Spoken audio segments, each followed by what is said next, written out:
lugares en los que crecimos, personajes que conocemos, historias y mitos que amamos.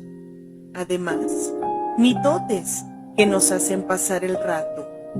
Esto es Historias, mitos y mitotes de México.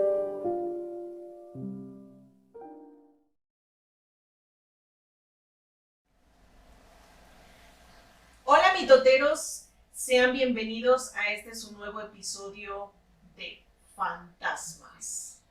En la voz de Cris Rubalcaba. Hola, bienvenidos. Jorge Luis Barba. Hola, bienvenidos. Y Juan Pablo Bledo. Hola, bienvenidos, ¿cómo están? Y su servidora Dey Bernabe. Les damos la más cordial bienvenida. Y comenzamos. Comenzamos. Los fantasmas, desde el principio de los tiempos, o el principio en que la sociedad comienza a existir, o las personas tienen la necesidad de congregarse en grupo, se comienza a tener el concepto o conocimientos de fantasmas como entes, entes que no son físicos, que hablan de una energía que transmuta cuando la persona deja de existir, cuando la persona muere. Esa energía transmuta y se va a algún lado, algo etéreo, algo que no es tangible, que no se puede tocar. Al principio se consideraba este fantasma como un ente errante, algo que moría, salía de su envase físico y deambulaba. Estaba deambulando de manera constante durante el plano físico, la Tierra. Después se comienza a tener la concepción ya meramente en las culturas. Por ejemplo, los egipcios manejaban el tema de los fantasmas como espíritus que se presentaban ante los egipcios para contarle las historias de sus dioses. Después los romanos hablaban de que había dos tipos de fantasmas: los fantasmas buenos y fantasmas malos, espíritus buenos y espíritus malos. Los buenos eran soldados romanos que habían perecido en batalla o en función de sus labores. Y los malos eran delincuentes o que habían muerto en actos delictivos o que habían muerto en una especie de impartición de justicia. Después, en las civilizaciones orientales se manejaba, sobre todo en Japón, en China, que los fantasmas eran los espíritus o la esencia de las personas que se rehusaban a reencarnar, que morían y que después de un tiempo decidían ya no volver a llegar a este plano físico. Después hablamos del auge del concepto de lo que es el fantasma. Sus años dorados, por excelencia, fue en la Edad Media. A partir de la Edad Media es cuando se empiezan a buscar todo esto de los objetos sagrados. Así es que prevalece este razonamiento religioso, ¿no? De todo lo que sucede tiene su origen o tiene que ver con la voluntad de una deidad. Exacto. Entonces aquí comienza ya a surgir el tema de la dualidad de bien y mal. Después viene la época de la Ilustración, que aquí sí prevalece un poco más la racionalidad, y el tema del fantasma, la concepción del fantasma, no desaparece, pero se atenúa. Pasa en un estado donde no es de Vox Populi, tenemos un poltergeist ahí en el estudio.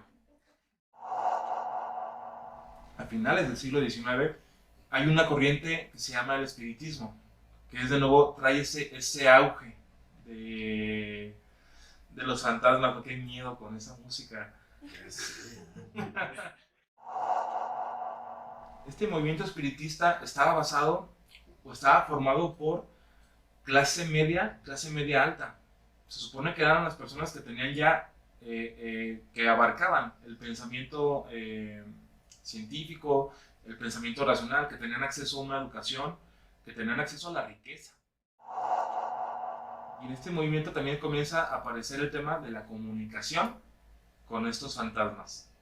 a través de diferentes medios, como la Ouija que aparece en ese tiempo, no con el nombre de Ouija, sino con el nombre de planchette, que significa pequeña tablita o tablita en francés.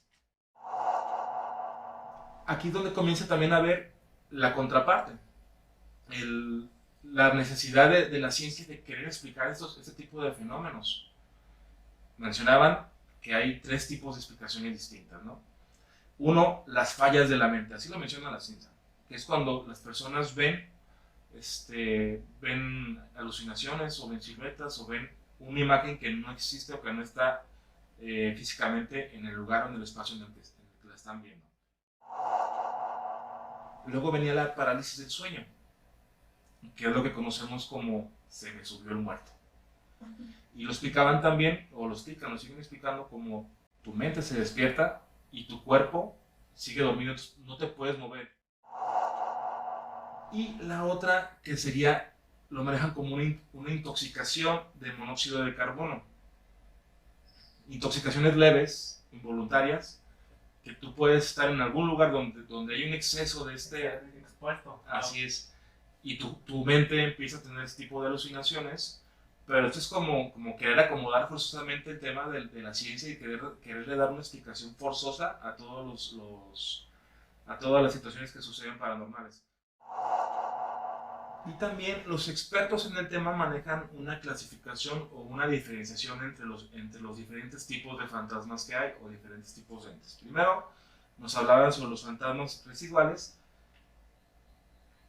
que son espíritus o son personas que fallecen de una manera trágica y repentina, que ni siquiera se dieron cuenta de qué sucedió y ellos siguen haciendo su vida normal.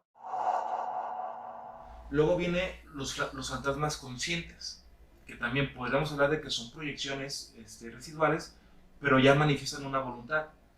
Se te pueden aparecer o tú los puedes ver en diferentes lugares, en diferentes tiempos, o haciendo hasta diferentes actitudes o diferentes conductas.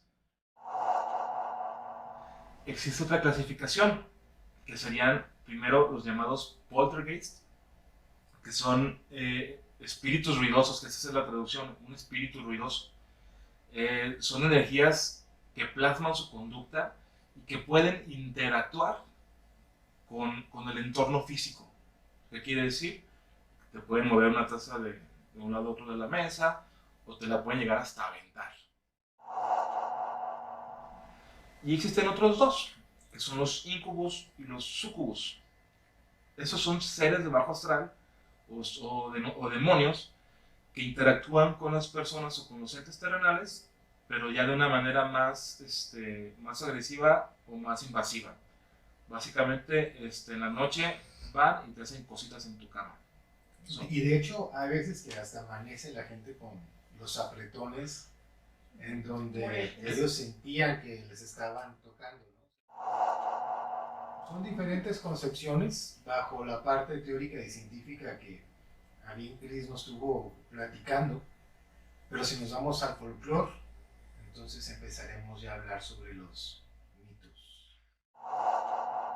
Hay unas personas que dicen también que un fantasma es alguien que era demasiado, que le gustaba o quería tener las cosas materiales a todo lo que podía y que al momento de morir, ya no puede desprenderse, no puede desprenderse de la parte material y sigue estando aferrada a los objetos. Mi esposa es muy dada a comprar, le gusta llegar a los bazares y comprar las cosas y se quedan cargadas, o sea, llegas y de repente está muy bonita, pero la agarras y te queda una sensación de tristeza, pero fea, ¿no? Horrible, horrible, horrible. A nosotros nos pasó. Mi papá, de recién que nos casamos, nos regaló un tapete que tenía un códice maya, ¿no? Y lo pusimos adentro de la casa. Estaba todo tranquilo. Y una vez invitamos a un amigo a la casa a tomarse algo. Entra y sale y me dice, oiga, ¿qué? Dice, hay un hombre sentado en la sala. Dije, no, nada más estamos nosotros. No sé, pero yo vi a una persona sentada en la sala. En las noches veíamos una sombra que se movía a lo largo de la casa y se metía donde estaba el tapete. Y empezamos a decir nosotros, ok, este tapete, como que, o sea, nos lo dieron con muy buena voluntad, pero ahí había algo raro. Con muy mala vibra. Sí, realmente, y a lo mejor no es que estaba mal vibrado por mi papá, o sea, no, o sea, pero ese objeto, cuando lo quitamos, lo descolgamos, lo cerramos, lo volvemos a guardar, así, ya no me gustas. Dejaron de pasar esas cosas. Yo me acuerdo perfectamente un día que iba a la preparatoria y saqué la camioneta en reversa de la cochera, y cuando llegué a la altura de la banqueta vi a dos hombres de traje, perdón, de Trejo no, de Carlos, No, de Cañitas. A dos hombres de traje, uno alto, uno chaparrito, pero era traje negro, y los vi así al lado de la ventana de la camioneta. Entonces yo lo que hice fue volverme a meter a la casa para que pasaran, para darles el paso. Y me esperé y no pasaban. Y dije, pues a lo mejor ya pasaron y no me di cuenta. Entonces me eché en reversa y pues, no había nadie, y volteé hacia la banqueta por la calle y no había ni una sola persona. Y nosotros en el Panteón nosotros damos recorridos. Si les interesa saber, búsquenos en Facebook como Teatro Tradiciones Mexicanas. Ahí nosotros dábamos recorridos en el Panteón de Mezquitán. Y también nos llegaron a pasar varias situaciones. Yo voy a contar una y voy a dejar que me ayude de venir a contar la suya. El Panteón de Mezquitán es un panteón muy antiguo, que data de 1896. Por ahí pasaron muchísimos eventos. Estuvo la Guerra de los Cristeros. Ahí fue el paredón de fusilamiento, de hecho, de los cristeros. Entonces, todas las tumbas tienen pues muchísima vibra, muchísima energía. Hay algo muy curioso, que nosotros damos los recorridos en la noche, entrábamos y se partía el recorrido, entraban del lado derecho, luego se regresaban, daban como una vuelta y llegaban a una fuente que estaba en el centro del panteón. Mientras unos compañeros se llevaban a la gente dando el recorrido por la curvita, otros nos sentábamos en la fuente a esperar que vinieran, viendo hacia la entrada principal. Estábamos en la noche platicando y todo tranquilo, y de repente vemos que venían 3 compañeras. Estábamos caracterizados todos de la época, y venían 3 mujeres con vestidos, con velo, con peinetas, que venían caminando hacia nosotros. Nosotros platicábamos y decimos, mire, vienen las muchachas, porque eran 3 de las muchachas que estaban dando el recorrido con nosotros, compañeros. Y en escasos segundos nos salen del lado derecho. Y nosotros les preguntamos, ¿por qué se dieron la vuelta? Nosotros veníamos con el grupo. Y nosotros dijimos, no, ustedes venían de aquí enfrente. Y no, realmente resulta que esas 3 figuras femeninas con los vestidos no eran nuestras compañeras. No inventes, qué miedo. Nosotros cuando ya para casi terminar el recorrido, nos llevábamos a la gente a esta parte del Panteón Francés, que es como un mini cementerio dentro del Panteón. Entonces a mí me tocaba hacer el personaje de La Llorona, precisamente. Y pues yo tenía que esconderme literal atrás de un obelisco que se encuentra ahí, muy grande. Y pues ya cuando llegaba toda la gente que entraba al Panteón Francés, pues yo salía de ahí detrás del obelisco. Entonces, en mi vestuario yo llevaba un velo en la cabeza que me cubría el rostro. Entonces, al momento de estarme preparando para recibir a la gente, me pongo yo el velo y a través del velo veo una silueta enfrente de mí, como unos escasos 3-4 metros. Entonces, dije yo, pues a lo mejor es el reflejo de algún árbol o qué sé yo, me agacho, vuelvo a voltear la vista hacia el mismo punto y ya veo la silueta bien definida de un hombre con sombrero, zarape, así como de, o sea, de los años 50. Y entonces empiezo yo a temblar, porque la verdad es que sentí muchísimo miedo. Y cerré los ojos y dije, no, es parte de mi imaginación. Lo que de repente nosotros, bueno, lo que yo hago es como querer encontrar esa parte Lógica. lógica, ¿no? Entonces dije, no, creo que es una alucinación, no está pasando, no está pasando. Vuelvo a abrir los ojos y al momento de que los abro, veo que esta persona se pone de pie y empieza a caminar hacia mí. Yo no le alcancé a ver los pies, no le alcancé a ver los pies. Eso también, ya después dándole vueltas al asunto, yo jamás le vi los pies. Solamente vi la silueta negra, pero la recuerdo perfectamente, un hombre con sombrero y zarape, eso sí me queda claro. Entonces cuando yo veo esto, yo salgo de ahí rápido y empiezo a contar la leyenda. Pero para esto yo ya estaba así como, pues muy asustada, o sea, la piel se me erizó completamente y sentí un miedo desde el estómago que me corrió a todo el cuerpo. Entonces salgo yo, cuento mi leyenda y salgo corriendo, literal salgo corriendo de escena y Juan Pablo me alcanza y me dice, "Ey, ¿qué pasa?" Le dije, sácame de aquí porque tengo mucho miedo. El Panteón de Mezquitán es otro de esos lugares en Guadalajara que tiene una energía fuertísima. muy fuerte. Ahorita yo quiero ligarlo con la historia que acabas de, o la situación que acabas de comentar, Juan Pablo, de lo que te tocó vivir. Bueno, esto no es algo que a mí me tocó vivir, pero me tocó verlo cuando le pasó a una prima justamente en el Panteón de Mezquitán. En alguna ocasión dimos un concierto en el Panteón de Mezquitán. Cristian, tú nos acompañaste, me parece. Sí, yo no di concierto, pero yo... Fuimos, dábamos ahí conciertos de música popular mexicana en el Panteón de Mezquitán en la noche. No sé, tipo 8:30 habrá sido ese concierto. Tenemos una prima, en aquel entonces, no sé, niña de entre 8 o 10 años, y ya nos estábamos acomodando, ya estaba oscuro completamente para esa hora en la que íbamos a empezar. Esta prima también era parte del público, fue parte del público. Entonces menciona mi tía que de repente la niña se le pone atrás de ella y le dice, ahí vienen, y se le esconde, o sea, se le abraza en las piernas y dice mi tía que con una cara así desencajada, ¿no? Desencajada de horror. Mi tía así, ¿qué sucede? ¿Quién viene?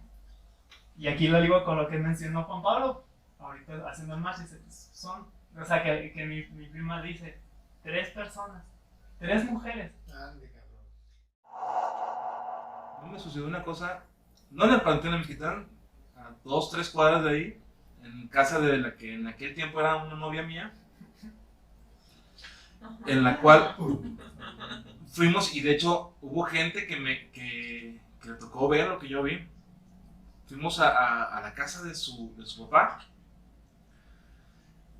Nos hicimos la pinta de la prepa ese día, porque era temprano. Entonces llegamos a la casa de su papá y estaba haciendo un desayuno esta amiga. Entonces yo estaba en el zaguán parado hablando con todos mis amigos y yo volteo hacia los cuartos, entre los pasillos y el cuarto, y se veía toda la casa. Yo tenía vista de toda la casa y vi una señora sentada en un sillón en el fondo, en el cuarto del fondo, y yo la saludé. Dije, Cordialmente. Sí, buenos días, señor espíritu, ¿cómo está? No, pues, fue un buenos días. Sí.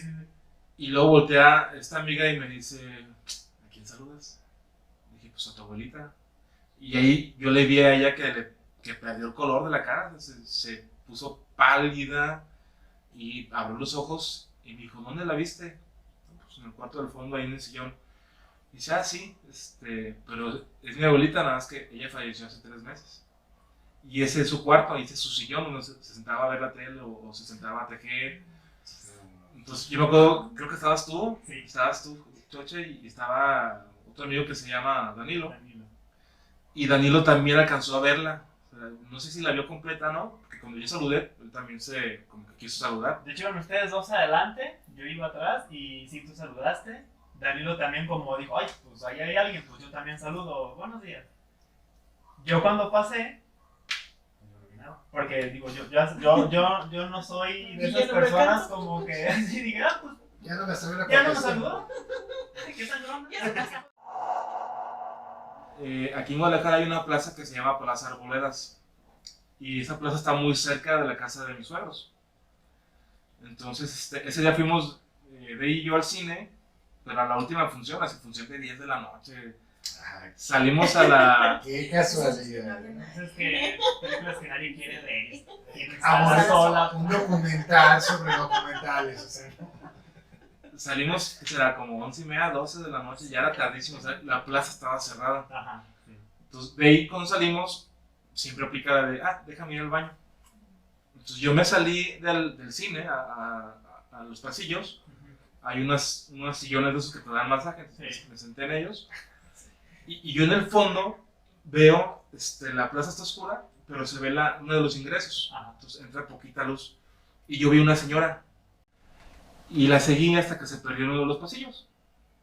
Dije, bueno, no voy a decir nada porque luego de ahí se asusta y se descontrola. Y no necesité decir nada porque de ahí salió llorando del baño. Y yo, ¿qué te pasó? Y dice, no, es que me sucedió... ¿Te acuerdas de lo que te sucedió? Sí, Pues sí. que de ahí lo cuentes. Llegó llorando, llegó súper asustada y me dijo lo siguiente. Es que entré yo al baño y de repente escuché que entraron, también, escuché así como que los pasitos que entraron al baño. Y dije, bueno, pues otra persona, ¿no? Entonces salgo yo del baño, escucho perfectamente que cierran la puerta y todo. Salgo yo del baño y y pues todas las puertas de los baños estaban abiertas. Solamente una estaba cerrada. Entonces, literal, así como de película de terror, para esto cuando salgo del baño, escucho que le bajan al baño. Y dije, bueno, pues otra persona. Ahí todo normal, Todo ¿no? normal. Y salgo yo del baño ya para dirigirme a lavarme las manos. Y se me ocurre asomarme para abajo para ver si veo los pies de alguien, saber si había alguien ahí. Y pues resulta que no había nadie. mi esposa es nutrióloga y trabajaba en una casa de salud de la Cruz Verde que se encontraba ahí por la calle de Río Nilo. Y ya ella se llevaba a mi niña, la más grande, se la llevaba con ella. Pues la podía tener ahí, había 2 consultorios y ella podía atender en uno y en otro dejaba a la niña.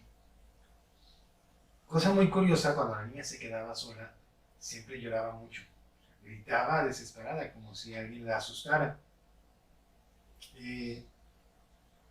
Cuando llegábamos en la mañana, se quedaba en la carriola, las cobijas de la niña, pues ya ves cómo son suavecitas, tenían huellas de manos grandes. O sea, yo soy una persona alta, tengo manos grandes.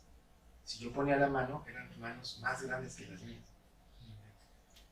Entonces, nosotros no se nos hacía normal, porque no había nadie. O sea, en la casa de salud se salía ella, había otra doctora, y creo que una enfermera, se salían las 3 y cerraban con llave y ya, se quedaba todo normal. Y un día regresan ellas al día siguiente y les dice una señora, oigan, vine ayer a las 4 y me dijeron que no estaban, que llegaban hasta el día siguiente, como a eso de las 3 como a las 10 de la mañana, que llegaban ahora pues. Y le dice, ¿quién le dijo? O sea, a las 3, siendo que la casa de salud se cerraba creo que a las 2 de la tarde. O sea, a las 3 ya no había nadie. Dice, sí, había una enfermera. Dice, y estaba paseando a un bebé en la carriola. En esa. Entonces nosotros mi esposa dice, yo me asusté, dice, porque que nos hayan dicho que veían a una persona, pues todavía, dice, pero que la hayan visto paseando la carreola y que nosotros hayamos visto esas manos en Ajá, las marcas. las marcas, o sea, no. Ok, pues muchas gracias por habernos escuchado este miércoles mitotero.